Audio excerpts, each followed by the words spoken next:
The crystal chandeliers glimmered above my head like frozen fireworks, casting their cold reflections onto the polished marble floor of the Grand Lexington Hotel in downtown Chicago. The room smelled of money and ego, colognes too sharp, champagne too expensive, and conversations too calculated. I hadn't been back in this world for years, and yet, standing at the entrance of my father's 60th birthday gala, I felt like I had never left the suffocating familiarity of it all. But it wasn't the luxury or the faces that made my heart stop. It was the name tag waiting for me at the reception table. Emily Carter, the family disappointment. Printed in sleek, tiny serif font. No emotion. No irony. Just facts, apparently. The plastic card sat there, smug and indifferent, like it had every right to exist. I stared at it for a long moment, hoping my eyes had read it wrong. I blinked. Once. Then again. Still there. Still cutting. Still cruel. I could feel the blood drain from my face as my fingers hovered above it. Behind me, laughter erupted. Sharp, familiar, and unmistakably deliberate. I didn't need to turn around to know it came from Vanessa, my father's wife, the woman who made sure I was always reminded of where I stood in this family, on the outside. I looked up slowly and met her eyes across the room. She held a glass of white wine, her lips curved in a smirk that barely pretended to be polite. Her perfectly styled blonde hair caught the chandelier's light, as did the diamonds on her wrist. Her expression was satisfied. She had won something again. My hand trembled as I picked up the name tag, the plastic cold against my skin. A part of me wanted to snap it in half, to throw it on the marble floor and let the sound shatter the silence. Another part wanted to march over to Vanessa and pour her overpriced wine down her gown. But I knew better. This game had rules, and I had learned them the hard way. Vanessa always provoked in public, but if I reacted, even once, I'd be labeled the unstable one, the bitter daughter, the disappointment, just as she had written. So I smiled, small and steady, then placed the name tag back on the table. Not because I accepted it, no, but because in that moment I understood something deeper. I wasn't just putting down a name tag. I was putting down the last ounce of patience I had for this farce. I stepped past the table, head high, and walked into the lion's den. The ballroom was already full of people, politicians, CEOs, my father's old golf buddies, and new protégés. Everyone looked as if they had stepped out of a catalog. Silk gowns, tailored tuxedos, fake smiles. I moved through the crowd like a ghost, unnoticed. No one offered a greeting. No one even turned. That was fine. I wasn't here to be seen. Not yet. At the center of it all stood Richard Carter, my father. Tall, silver-haired, charming in that politician sort of way. He was surrounded by guests, holding court like a king among loyal subjects. To his left was Brielle, Vanessa's daughter, going on about her promotion at some glossy marketing firm. On his right stood Chase, her golden boy, boasting about his firm's latest deal, his tone dripping with pride. They were perfect, polished, and loud, and he beamed at them like they were everything he had ever dreamed of. Then his eyes drifted to me, just for a single second, and in that fleeting glance I saw it. Not joy, not welcome, just disapproval, and then disinterest. He turned away before I could even raise my hand, as if I didn't matter, as if I had never mattered. I let out a quiet laugh, dry, bitter. What had I expected? A warm embrace? My dear daughter, I'm so glad you're here. That version of him had died with my mother. The man before me now was nothing more than a mask built on ambition, curated family photos, and convenient narratives. I walked over to the drink table and took a glass of champagne from a passing waiter. The stem felt fragile between my fingers, but I didn't let them see my hand shake. I wouldn't give them that. I wouldn't let them know that it still hurt, that I still cared, because I didn't come here to be accepted. I came here to say goodbye. I wasn't always the disappointment. There was a time, brief and warm, when I was everything to someone. Her name was Margaret, my mother, She had soft hands and a voice like quiet summer rain. She used to call me her little warrior because even as a toddler I never backed down from anything, not even the playground bullies. She'd say it with pride in her eyes and a gentle laugh that made me believe I could take on the world. My earliest memories are filled with the scent of cinnamon rolls baking in our tiny Minneapolis kitchen, with the clink of teacups on rainy afternoons, and with the way her arms wrapped around me during thunderstorms. I used to believe that love like that could never disappear, that it was the kind that stayed, the kind that outlasted even time. But I was wrong. When I was 10, cancer came like a thief in the night. It stole her slowly, not all at once. First her energy, then her smile, and eventually her voice. The last time I heard her say, "I love you," was in a hospital room where the walls smelled like bleach and the machines beeped like they were counting down to goodbye. My father held her hand, but he never cried, not even once. I thought he was just trying to be strong for me.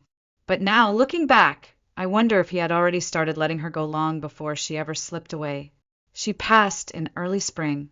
The snow hadn't fully melted yet, and everything outside our house looked dead and waiting. I remember sitting at her funeral in a stiff black dress, my legs swinging because they didn't reach the floor. People patted my head and whispered how strong I was. I didn't feel strong. I felt like someone had opened up my chest and taken something I couldn't name. Only a few months later, Dad brought Vanessa home.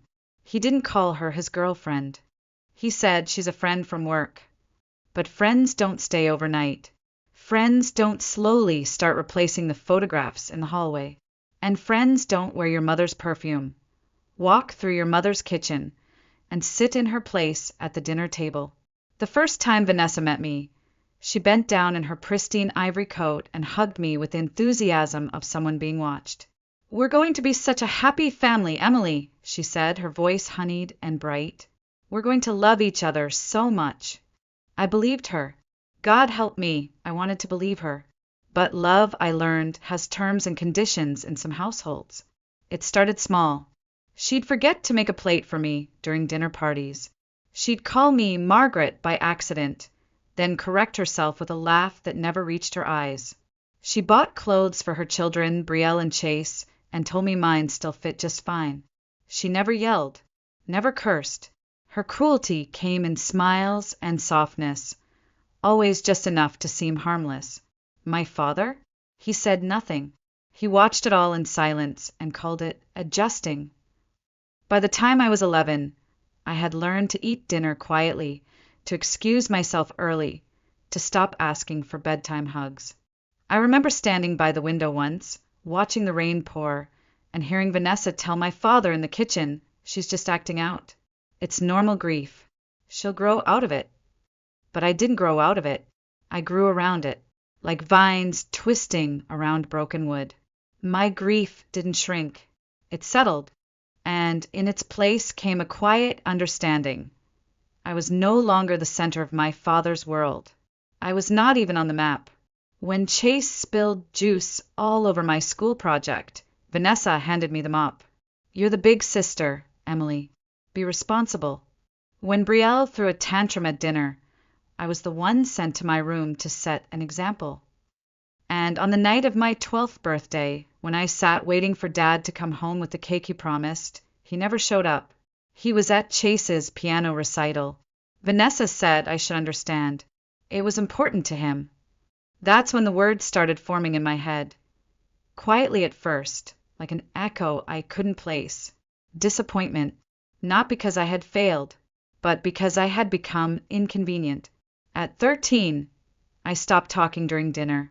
At 14, I stopped inviting friends over.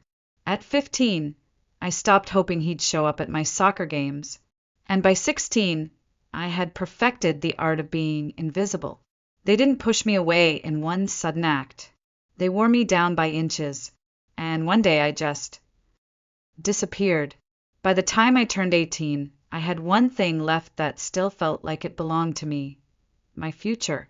Not the kind sculpted by family dinners or holiday cards, but one I had slowly carved out on my own. My mother, ever the planner, had started a college fund for me when I was born. Every month, she set aside what little she could. My father used to tease her about it. "She's still in diapers, Margie," he'd say, laughing. "Let's worry about college when she learns to read." But Mom had just smiled and whispered to me, "One day, this will get you far away from here." It was the only thing she left behind for me that couldn't be erased. Her photos had been moved, her recipes discarded. Even her name stopped being said out loud. But that fund, those carefully saved dollars, remained. Or so I believed. Senior year came. I had applied to 5 universities and been accepted to 3. My heart was set on Northwestern, still close to home, but far enough to finally breathe. The acceptance letter arrived on a cloudy Tuesday morning, and I remember holding it in my hands like it was something holy. I carried it into the kitchen, where Dad sat reading the paper and Vanessa sipped coffee like a queen overseeing her kingdom. "I got in," I said, unable to keep the smile from my face. Vanessa looked up, one eyebrow raised. "Oh, to where?" "Northwestern," I replied. There was a pause, then a tight-lipped smile. "That's ambitious." I turned to Dad.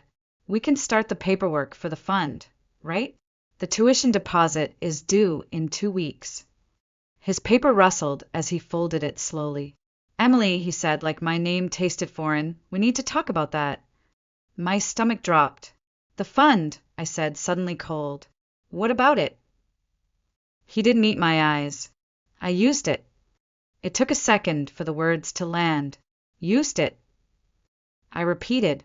He nodded, calm as ever. Chase needed help with his tuition. It was an opportunity he couldn't miss. I stared at him. "That was my money." "You're smart," he said. "You'll get scholarships. You're resourceful, Emily. You always were." I felt the walls tilt. I backed up a step, as if physical space could protect me from betrayal. "Mom saved that for me," I whispered. "Every month. For me." Vanessa set her cup down, her voice syrupy as ever. "College is expensive, sweetheart. Sometimes we have to make choices that benefit the family as a whole." But I wasn't part of the family, not in the way they meant it. I walked out of that room without another word, walked straight to my bedroom, packed a single suitcase, and never looked back. There was no dramatic shouting, no final confrontation, just silence, the kind that fills a grave. I left that house with exactly $87 to my name. No plan, no safety net, just the stubborn, hollow certainty that if I didn't leave now, I never would. I took a night bus out of Minneapolis and landed in a town that smelled like diesel and desperation. I found a job waitressing at a diner off the highway and rented a room above someone's garage. I spent the first few nights sleeping with one hand on my wallet and the other clutching my acceptance letter like a lifeline. I deferred enrollment for a year to save up. I worked double shifts, cleaned motel bathrooms, took night classes at a community college to keep my momentum. I didn't ask for help. I didn't call my father. I didn't even cry. My grief had long since turned to something else, something colder, more useful. Anger can eat you alive, but if you hold it just right, it can light the path ahead. When I finally stepped onto Northwestern's campus as a freshman, I carried more than books in my backpack. I carried every night I'd gone to bed hungry, every shift where customers snapped their fingers at me like I wasn't human, every scar they gave me without lifting a hand. I carried them all, and I walked forward anyway. Freedom didn't feel like fireworks. It felt like silence. I moved through my early 20s like someone trying to rebuild a house from ashes, brick by painstaking brick. There was no applause, no warm meals waiting at home, no safety nets, just a relentless rhythm of work. Study, sleep, repeat. Some nights, I couldn't remember what my own voice sounded like. Other nights, I was so tired I ate instant noodles standing up because I was too exhausted to sit down. But I kept going. I took on 3 jobs to cover rent and tuition. I cleaned offices after hours, tutored underclassmen in writing, and worked weekends at a bookstore where the heater barely functioned in winter. I rented a one-room apartment that creaked with every step and flooded when it rained. I shared walls with people I never met, heard arguments I never saw, and spent birthdays with no candles, no calls. Still, I never once considered going back. There were moments when the bitterness tried to creep in, like when I passed other students whose parents sent them care packages, who called home when they got sick, who had someone cheering in the crowd when they crossed the graduation stage. I had none of that, but I also had no illusions left. The people who should have stood beside me had made their choice a long time ago. I was never really part of their picture, just a smudge they tried to paint over.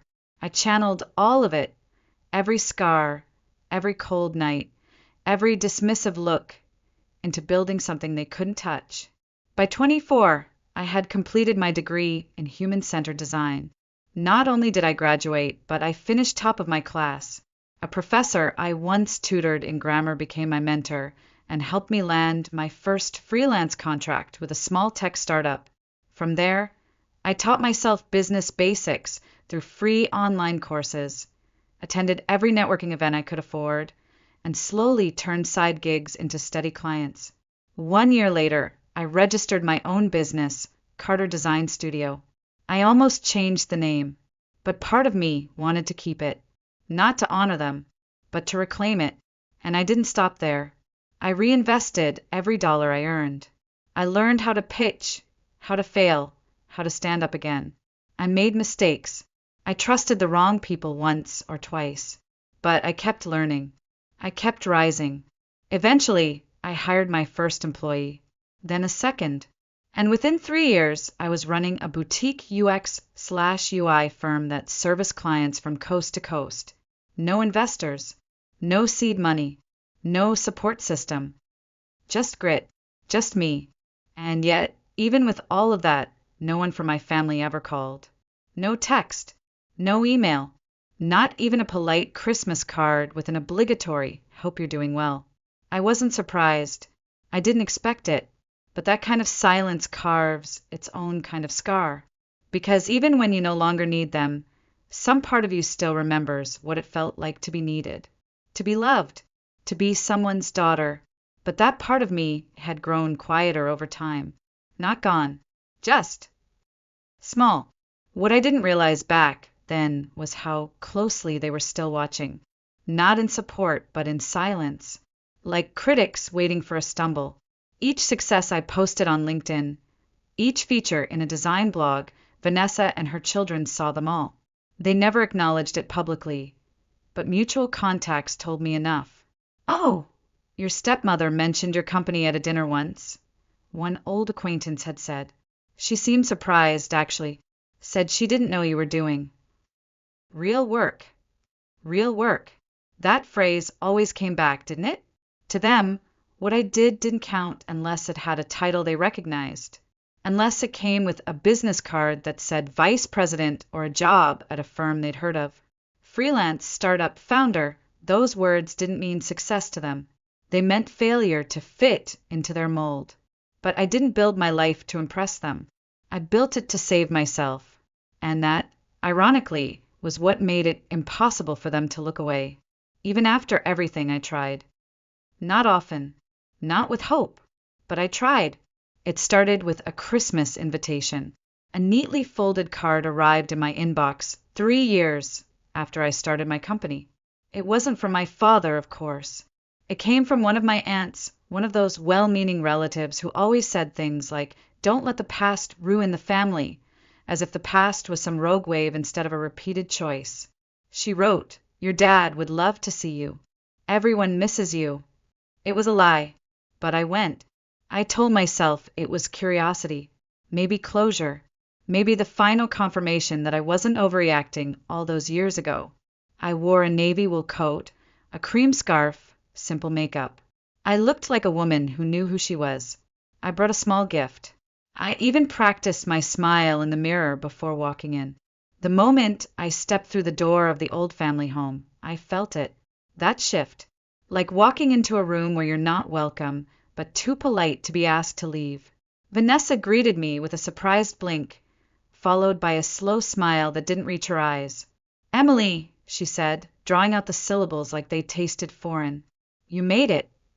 I handed her the gift. She didn't open it, just placed it on the sideboard with a distracted nod before calling out, "Brielle, look who's here!" Brielle emerged from the living room wearing a designer sweater and a diamond ring so large it could blind someone in direct sunlight. She gave me a once-over before offering a quick, "Hey," and going right back to her conversation about her wedding venue in Italy. Chase stood by the fireplace, drink in hand, bragging about the startup his friend's father had invested in, calling it entrepreneurship, while never mentioning he hadn't put in a single hour of actual work. And my father? He was standing beside the tree, dressed in one of his trademark suits, talking to a neighbor about property taxes. When he saw me, his expression didn't change, not even a flicker of emotion. He walked over, glass in hand, and said, "Still doing that freelance work, huh? No hello.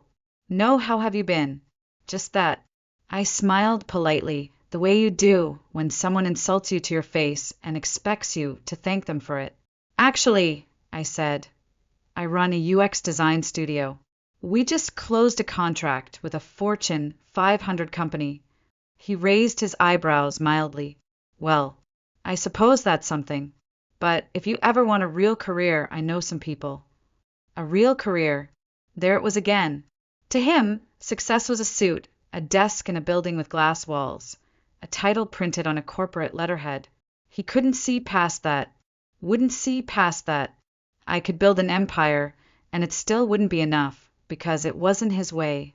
That night I left early. I didn't say goodbye. I walked out into the snow without looking back. But the invitations kept coming. Birthdays, anniversaries, Brielle's engagement party, Chase's graduation. Always the same script. Always the same coldness, dressed in polite conversation. Each time I returned, I told myself I was stronger now, that I wouldn't let them touch me. But somehow it still stung. Because no matter how far I had come, they only saw who I used to be. The quiet girl in the corner, the extra place setting at the table, the daughter who didn't quite belong. They never once asked how I'd survived, how I'd built something from nothing, how I'd paid for every textbook, every dentist appointment, every month of rent on my own. No one wanted to hear that story, because to hear it would mean admitting they'd been wrong. So I stopped going. I blocked Vanessa's number, let Brielle's messages sit unread. When a cousin texted to ask why I wasn't coming to Chase's promotion party, I typed 3 words and never hit send. Because I'm done. Eventually, the invitation slowed. The silence became mutual. And for a while, I thought that was the end of it. Until the gala. My father's 60th birthday. The night that name tag appeared. The night they finally realized I wasn't just the daughter they'd discarded. I was the woman they underestimated. And this time, I wasn't going to walk away in silence. The music swelled around me, violins, soft jazz, chatter like distant thunder. A waiter passed with a silver tray of champagne flutes, and I took one without thinking. The crystal was cold against my fingers. I stared at the bubbles, rising and bursting one by one, the way small things always seem to disappear before anyone notices. Across the ballroom, Vanessa laughed. It was a high, practiced sound, one I had heard 1,000 times. She stood with a small group near the bar, her arm looped casually around my father's. He looked as polished as ever. Black tux, crisp white shirt, a smile carved into his face like granite. To their right, Brielle stood showing off her diamond ring to a circle of admirers, her voice rising above the others like a siren call. "Dad paid for the whole wedding," she said. "But of course, that's just what parents do when their children have potential." I took a sip of champagne, letting the bitter taste sit on my tongue longer than necessary. Potential. That word again. It had followed me all my life, but never as something I had. Only something I lacked. A standard I failed to meet. A justification for why they gave everything to Brielle and Chase, and left me to claw my way up from nothing. And yet here I was, not broken, not bitter, standing taller than ever.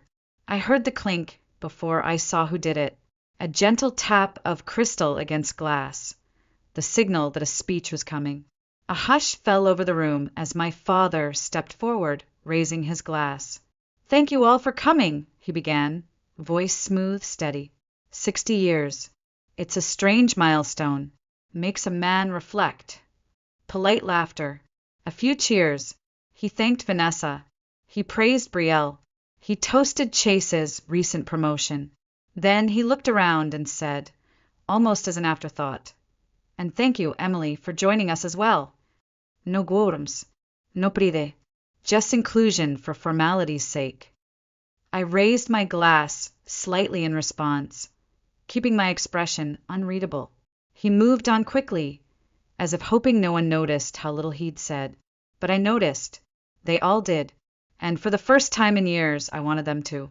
So when the speech ended and the music began to swell again, I stepped forward. At first, no one reacted. Just a few curious glances.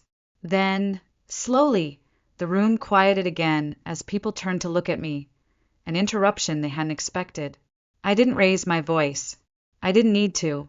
"I just wanted to say a few words," I said, calm, collected. "It's not every day you attend the birthday of the man who taught you everything you needed to know about disappointment." There was a flicker, just a flicker, in my father's eyes. I held my glass delicately, letting the stem turn slightly between my fingers. "He taught me early," I continued, "that love has conditions, that silence speaks louder than words, that sometimes being invisible in your own home is far more painful than any insult." Someone in the back shifted uncomfortably. "I used to think," I said, "that if I worked hard enough I'd earn my place here, that maybe one day he'd be proud of me." I chased that idea like a child chases fireflies, desperate, hopeful, blind. Vanessa's smile had vanished. Brielle looked confused. Chase, well, he looked bored. I smiled just a little. But then I realized I was never supposed to belong here. This family never left a seat at the table for me. So I built my own. Now there was silence. Dense. Heavy. Charged. I looked at my father straight in the eye. "You used the money my mother saved for me to fund Chase's tuition. You told me I was resourceful, that I'd figure it out. And you know what? You were right." I took a slow sip, then lowered the glass. "I did figure it out. Without your help. Without this family. Without a single ounce of support. I put myself through school. I built a company. I created a life worth being proud of." I looked around the room, and none of you noticed, because none of you ever looked. My voice didn't tremble. Not once. Tonight, I walked in here expecting nothing. But someone, I glanced toward the reception desk, decided to give me a gift. A murmur swept through the crowd. Some had seen the name tag. Most hadn't. I stepped closer to my father. Not angry. Not wounded. Just done. "The family disappointment," I said softly. "That's what it said." He blinked. I smiled, cool and steady. "But I'm not disappointed anymore. Because to be disappointed, I'd have to expect something from you. And I don't." I raised my glass once more. "Happy birthday, Dad. And congratulations to everyone here." I paused, letting the moment stretch, letting them lean forward, breath held. "Because this is the last time any of you will ever see me." I turned, walked off the stage, and didn't look back. Behind me, the silence cracked like ice. I didn't hear the applause. There was none. The only sound that followed me out of that ballroom was the muted echo of my own footsteps across polished marble floors. The music had stopped. The laughter had died. And for the first time in that family's perfectly orchestrated performance, there was no script left to follow. I didn't rush. I walked calmly to the coat check, returned my glass half full of champagne, and stepped out into the cold night. Chicago wind bit at my cheeks, sharp and honest. The city moved on, unaware of the storm I had just left behind. That felt strangely fitting. I slid into the front seat of my car and sat in silence, hands resting on the steering wheel. The engine hummed to life, but I didn't drive. I just sat there, watching the hotel's glowing entrance, the shadows moving behind tall windows. Somewhere inside, they were still reeling. Vanessa would be whispering to someone, trying to regain control. Chase might already be pretending nothing happened. Brielle probably needed a drink. And my father, he would be standing exactly where I left him, stunned. He wouldn't run after me. That was never his style. But later, much later, the phone rang. I let it ring. Then came the text. Emily, come back. We need to talk. I stared at the screen until it dimmed. I didn't respond. There was nothing left to say. The next morning, I woke up in my apartment to sunlight pouring through the windows like a quiet blessing. It wasn't big. It wasn't fancy. But it was mine. Every inch of it bought with effort, with late nights and early mornings and long stretches of aching silence. And finally, it felt like peace. No more fake smiles. No more carefully phrased insults. No more pretending. I made coffee just the way I liked it. Dark, no sugar, a splash of oat milk. I opened the windows, let the city noise drift in like music, and sat down at my desk. Another text came, this time from Brielle. I didn't know they'd do that.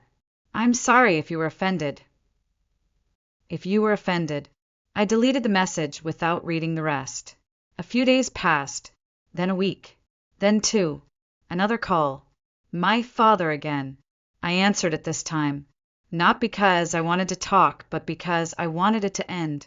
His voice was tired, softer than usual. Emily, I don't want this to escalate any further. I said nothing. You're still family. That word again. Family.